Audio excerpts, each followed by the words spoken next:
Je pense que tu as vu l'énorme crash qui a envoyé BTC à 82 000 $. Et j'entends tout le monde sur les réseaux dire que c'est la fin, que le BTC va repartir à la hausse et qu'il n'y a pas de bear market. Mais je vais te montrer un indicateur qui peut dire le contraire. Sur ce graphique, je vais te montrer les variations des positions nettes des détenteurs à court terme, qui sont eux souvent du mauvais camp. Donc comme tu peux le voir ici, ils vont souvent accumuler quand le marché est surévalué et distribuer, donc vendre leur position quand le marché est sous-évalué et qu'il faut contrairement acheter. Donc comme tu peux le voir ici, le marché est trop haut, ils vont acheter, et quand le marché est bas, donc il faut accumuler, ils vont vendre leur position à cause du stress et de la panique.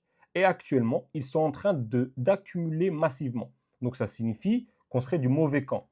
Donc est-ce que c'est vraiment le bottom et est-ce qu'on ne devrait pas aller plus bas? Sur cet indicateur, par contre, je te montre les variations des positions nettes des détenteurs à long terme, qui sont eux souvent du bon camp. Comme tu peux le voir, ils vont distribuer, donc vendre leur position quand le marché est trop haut, et ils vont accumuler juste avant une hausse, comme par exemple ici.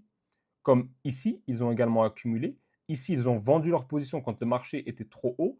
Et actuellement, ils sont en train de distribuer, donc en train de vendre leur position. Est-ce que ça signifierait que les détenteurs à long terme n'ont pas encore accumulé massivement et que le marché doit encore aller plus bas? C'est ce qu'on va déterminer.